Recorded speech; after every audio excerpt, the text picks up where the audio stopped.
Ven Espíritu Santo, inflama nuestros corazones en las ansias redentoras del corazón de Cristo, para que ofrezcamos de veras nuestras personas y obras, en unión con Él por la redención del mundo. Señor mío y Dios mío Jesucristo, por el corazón inmaculado de María, me consagro a tu corazón, y me ofrezco contigo al Padre en tu santo sacrificio del altar, con mi oración y mi trabajo, sufrimientos y alegrías de hoy, en reparación de nuestros pecados y para que venga a nosotros tu reino. Te pido en especial por el Papa y sus intenciones, por nuestro obispo y sus intenciones, por nuestro párroco y sus intenciones. Oh Señora mía, oh Madre mía, yo me ofrezco del todo a ti, y en prueba de mi filial afecto te consagro en este día mis ojos, mis oídos, mi lengua y mi corazón. En una palabra, todo mi ser, ya que soy todo tuyo, oh Madre de bondad, guárdame y defiéndeme como cosa y posesión tuya. Amén. Nuestra Señora de los Apóstoles ruega por nosotros. Al día siguiente de celebrar el corazón de Jesús, celebramos hoy el Inmaculado Corazón de María, este corazón que por ser la Inmaculada resuena de una manera perfecta con el corazón de Jesús. Lo celebramos además siguiendo esas indicaciones propias de la Madre de Dios, tanto en Fátima, donde en Fátima revela ese corazón inmaculado que triunfará, y esas apariciones que luego fueron completadas con la aparición en Pontevedra, donde la Virgen pide la institución de los 5 primeros sábados, ¿no? Para consolar, para reparar, mejor dicho, el corazón de María, para consolar el corazón de María y acompañar en este misterio de la redención, trabajando con su Hijo Jesucristo. Ya sabemos que el único redentor es Cristo, evidentemente. María no es redentora, pero es redentora, es corredentora, como somos corredentores, aunque ella de una manera singularísima, por ser la Inmaculada y porque su corazón es el corazón inmaculado de María. Y por eso es muy bonito ver cómo el mensaje de Fátima, donde el centro es Jesucristo, no lo olvidemos, es Jesús escondido, Cristo Eucaristía, ¿no? Pero lo que dice, el centro del mensaje es que el corazón, el Inmaculado Corazón triunfará, ¿eh? Y que por mucho que el hombre pueda cometer estupideces, y por eso es la visión del infierno, y por mucho que el camino de la Iglesia sea el de la dificultad y la persecución religiosa del siglo XX y XXI, y por eso es la tercera parte del secreto de Fátima, la segunda parte del secreto de Fátima, que es el centro de todo, que es lo que luego se revive en Pontevedra, es que el Inmaculado Corazón triunfará. O sea que al final en María, porque de hecho cuando uno va a la parroquia de Fátima, lo que se llama la iglesia matriz de Fátima, ahí hay un cuadro de la ascensión de Jesús, ¿no? Y dicen que la Virgen le explicó a Jacinta el sentido de las apariciones de Fátima precisamente a raíz de la fiesta de la Ascensión, donde lo que hace ver es que la humanidad redimida entra con Cristo en el cielo, y todo de la mano de María, bajo el amparo maternal de María, que quiere llevar a todos los hombres al cielo para que triunfe el corazón de Jesús, básicamente, ¿no? Entonces, ese inmaculado corazón de María que resuena al ritmo del corazón de Jesús busca a la humanidad para llevarla al cielo. Pues decimos en la oración del comienzo de la oración colecta que llamamos, decimos: oh Dios, tú que has preparado en el corazón de la Virgen María una digna morada del Espíritu Santo, haz que nosotros, por intercesión de la Virgen, lleguemos a ser templos dignos de tu gloria. O sea, esto es la redención, porque la redención es por la presencia del Espíritu Santo que la Trinidad habite en mí, que yo participe de la vida de Dios y llegue a la vida eterna, llegue al cielo, ¿no? Por eso sabemos que en el corazón de María Dios ha preparado una digna morada para el Espíritu Santo, y le pedimos que nosotros seamos templos vivos del Espíritu también, ¿no? Entonces, es muy bonito ver eso, ¿no? Ver que al final efectivamente la meta es que Dios pueda vivir en mí y yo en Él, o sea que por la comunión de amor vivamos uno en el otro. Y esto es posible porque en el corazón de María se ha dado, cuando Dios en ella ha vencido el pecado original en previsión de los méritos de su Hijo. O sea, esto es importante porque María es la primera redimida, no es perdonada porque en ella no hay ninguna ofensa, pero es la primera redimida en previsión de los méritos de su Hijo. Con lo cual en María, como dice la cuestión dogmática Lumen Gentium del Concilio Vaticano II sobre la Iglesia, en María vemos la figura de lo que nosotros seremos y aspiramos a lo que nosotros queremos ser en ella, ¿no? Por eso hay una mirada de eternidad en María, ¿no? Una mirada como viendo que que se realiza en ella lo que nosotros queremos que se realice también en nosotros, en cada uno de nosotros y en la Iglesia entera, ¿no? Bueno, pues de la mano de María, de este corazón inmaculado que triunfará, y como digo, se apareció en Pontevedra y le hizo la gran promesa es esta, que su inmaculado corazón triunfará si se hace la consagración de Rusia. De hecho, María en Pontevedra pide que se rece por la paz. En este momento en el que el mundo está tan revuelto, yo creo que tenemos que hacernos eco, y de hecho está sucediendo así, hay un montonazo ya de conventos que se han asociado en la misma petición por la paz, siguiendo las insinuaciones de la Virgen de Fátima en Pontevedra a Sor Lucía, ¿no? En ese momento era la hermana Dores, ¿no? Y ella le dice que la Iglesia rece por la paz. Solo la paz, solo la oración es capaz de traer la paz al mundo, ¿eh? Y la entrega a María para que ella se haga fuerte en nosotros, ¿no? O sea que es importantísimo seguir esta llamada de la Virgen y hacernos eco y asociarnos en una petición por la paz. Ya sé que cada uno puede rezar por la paz, evidentemente que cada uno puede rezar por la paz, pero si nos asociamos en la oración por la paz, la oración será muchísimo más eficaz, ¿no? Porque donde nosotros están reunidos, ahí estoy yo en medio de ellos, y porque Jesús nos ha enseñado a rezar en conjunto, como Iglesia. Y de hecho sería un bien muy grande que consiguiésemos que el Papa hiciese una llamada sobre los 5 primeros sábados. Eso sería fantástico, ¿no? Porque conseguiríamos traer sobre el mundo la paz. Bueno, dicho esto, vamos a ver el texto que la Iglesia nos propone para el día de hoy, ¿no? Que es dentro del capítulo 2 de San Lucas,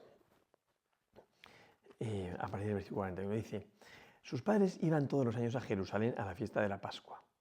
Cuando tuvo 12 años, subieron ellos, como de costumbre, a la fiesta, y al volverse, pasados los días, el niño Jesús se quedó en Jerusalén sin saberlo sus padres. Pero creyendo que estaría en la caravana, hicieron un día de camino, y lo buscaban entre los parientes y conocidos. Pero al no encontrarlo, se volvieron a Jerusalén en su busca. Y sucedió que al cabo de 3 días lo encontraron en el templo, sentado en medio de los maestros, escuchándolos y preguntándoles. Todos los que lo oían estaban estupefactos por la inteligencia y sus respuestas. Cuando lo vieron, quedaron sorprendidos, y su madre le dijo: hijo, ¿por qué nos has hecho esto? Mira, tu padre y yo, angustiados, te buscábamos, te andábamos buscando. Él les dijo: ¿y por qué me buscabais? ¿No sabíais que yo debía estar en las cosas de mi padre? Pero ellos no comprendieron la respuesta que les dio. Él bajó con ellos y vino a Nazaret y vivía sujeto a ellos. Su madre conservaba cuidadosamente todas estas cosas en su corazón. Jesús progresaba en sabiduría, en estatura y en gracia ante Dios y ante los hombres. Bueno, la verdad es que es muy bonito porque este texto del niño perdido hallado en el templo, yo creo que lo rebautizaría. No lo pondría el niño perdido hallado en el templo, sino que diría el niño perdido en el templo y el Mesías encontrado en el templo, ¿no? Porque es verdad que la Virgen y San José llevan a Jesús, como todos los años, a ser presentado al templo, a rezar en el templo. Bueno, lo llevaron a ser presentado al principio, pero luego es a rezar en el templo. Cada año subían a Jerusalén por las fiestas, ¿no? Y este año suben de una manera muy especial, porque comienza diciendo que el niño tenía 12 años. 12 es la mayoría de edad, no lo olvidemos. En el mundo judío de aquella época se celebraba el Bar Mitzvah, que era cuando el hijo del juramento, cuando él, el niño, como buen judío, tomaba la Biblia y leía la palabra de Dios, y entonces se hacía oficialmente miembro del pueblo. Ya lo era por la circuncisión, pero se hacía miembro como mayor de edad, ¿no? Asumiendo ese protagonismo que le tocaba a él, ¿no? Y efectivamente, María y José, la Virgen y San José, suben hacia el templo a celebrar, como siempre, la fiesta en el templo, pero el niño ya no vuelve. Y es que ellos han traído un niño que ya no va a volver nunca, porque ya Jesús no es niño, ¿eh? Jesús ya es mayor de edad, ¿no? Y mientras era niño, era custodiado por el pedagogo, como dice San Pablo. La Virgen y San José iban delante, lo protegían, lo custodiaban, lo llevaban, ellos iban delante y Jesús iba como en la protección de ellos, ¿no? Jesús iba como detrás, dejándose llevar, ¿no? En esta actitud tan propia de Jesús, que es el cumplir la voluntad del Padre, ¿no? Dejándose llevar, ¿no? Siendo conducido Pero ¿qué pasa? Que cuando ya tiene 12 años y pronuncia la palabra, proclama la palabra, ya no la proclama como un niño chiquitito, sino como un mayor de edad que proclama su propia palabra. Entonces ya no se va a volver, se queda en el templo, sentado. Es muy curioso esto, ¿no? Porque lo buscan durante 2 días, tal, pensando que estaban entre los parientes, vuelven, dicen, y cuando volvieron, ¿no? Y cuando volvieron, ahí está, lo buscaban entre los parientes, tal. Al cabo de 3 días lo encontraron en el templo, sentado en medio de los maestros, escuchándolos y preguntándoles. Todos los que lo oían estaban estupefactos por la inteligencia y sus respuestas. Sentado entre los maestros, ¿no? Escuchándolos, y haciéndoles preguntas y preguntándoles, ¿no? De tal manera que Jesús ya habla con los maestros de tú a tú. De hecho, ellos están estupefactos, ellos están asombrados, ¿no? Todos los que lo oían quedaron asombrados de su sabiduría y de las respuestas que daba. Porque ya no hablaba como uno que no tiene autoridad. Jesús habla como uno que sabe de lo que habla. Entonces, de la misma manera que cuando luego vaya a Cafarnaún se quedan asombrados de su autoridad, porque se llama no como escribas y fariseos, sino como el que sabe lo que está diciendo, y su vida corrobora esto, aquí en el templo es exactamente igual, porque es la sabiduría de Dios que se manifiesta y está sentado entre los doctores. Sentado es actitud de magisterio, sentado entre los doctores, escuchándoles es haciéndose cargo de lo que dicen, como en ese diálogo. De hecho, esta imagen que ven la Virgen de San José es una imagen idílica que podría ser Adán en el paraíso, con Dios en esa comunión de afecto en la que se van comunicando las ideas y las personas, que es lo interesante, ¿no? Y escuchándolos y haciéndoles preguntas, ¿no? Y entonces están como en ese diálogo. Los que lo oían se quedaban asombrados, estupefactos, ¿no? Todos los que oían estaban estupefactos por su inteligencia y sus respuestas, porque capta muy bien lo que están diciendo y responde a lo que le dicen, se hace cargo y responde, ¿no? Y claro, la Virgen y San José se quedan pasmados y la Virgen, con esta inocencia propia del corazón inmaculado de María, dice: hijo, ¿por qué nos has tratado así? ¿Por qué nos has tratado así, hijo? ¿No? Primero le llama hijo, qué bonito que al Mesías, ya no al niño chiquitín, al Mesías que va delante, porque ahora va a ir delante, la Virgen lo sigue llamando hijo y él la sigue llamando madre. Hijo, ¿por qué nos has tratado así? Mira que tu padre y yo, angustiados, te andábamos buscando. Claro, ellos siguen en la actitud del que va por delante, del que es responsable de la seguridad del otro, del que sabe más, en teoría. Y Jesús se queda asombrado y les dice: no, estáis equivocados, ¿no? ¿Por qué me buscabais? ¿Por qué me andabais buscando? O sea, ¿a quién buscáis? ¿Seguís buscando a un niño pequeño que no sabe y que hay que instruirle, que le lleváis de la mano? ¿Eso es lo que buscáis? Porque eso no lo vais a encontrar ya. Ahora es el Mesías que va por delante y vosotros os vais a colocar como los primeros discípulos, ¿no? Que vais a ir detrás de él. Mira que tu padre y yo te andábamos angustiados buscándote. Esa humildad impresionante de María siempre pone por delante a San José. Mira que tu padre y yo, angustiados, te andábamos buscando. ¿Por qué me buscabais? O sea, preguntaos la razón. Esa frase que dice Jesús es un paralelo clarísimo al de la Magdalena, cuando dice Jesús: mujer, ¿por qué lloras? ¿A quién buscas? ¿Buscas un cadáver? Ya no hay cadáver. ¿Buscas un recuerdo del maestro? Ya no hay recuerdo del maestro. ¿Buscas al maestro vivo? Soy yo. Eso sí, ¿no? Entonces, aquí cuando dicen: ¿por qué me buscabais? ¿Me buscabais como niño? Ya no está. ¿Me buscabais como el pequeño que hay que cuidar? Ya no está. ¿Me buscáis como el maestro del que hay que saciarse y del que hay que aprender? Aquí estoy, ¿no? Con lo cual, cambia mucho. Él les dijo: ¿por qué me buscabais? ¿No sabíais que yo debía estar en las cosas de mi Padre? Que es muy bonito esto, ¿no? Porque ya, yo no creo que a San José le hiciese daño esto, ¿no? Porque a veces pensamos: ay, pobre San José, es hacerle ver que solo es la sombra del Padre. Que no, hombre, no, que no es eso. San José tiene mucho más categoría que eso, y sabe perfectamente que Jesús es hijo de Dios e hijo suyo. Él le ha dado la ascendencia mesiánica por la cual forma parte de la tribu de Judá. Pero a la vez sabe que él debe ocuparse de las cosas de Dios. Entonces por eso dice, no sabíais que yo debía estar en las cosas de mi Padre, en los asuntos de mi Padre. ¿Cuál es el asunto del Padre? La redención, ¿no? Y dice, que es muy bonito, ¿no? Dice, pero ellos no comprendieron lo que les dijo. No entienden, ¿eh? Pero ellos no comprendieron lo que les decía.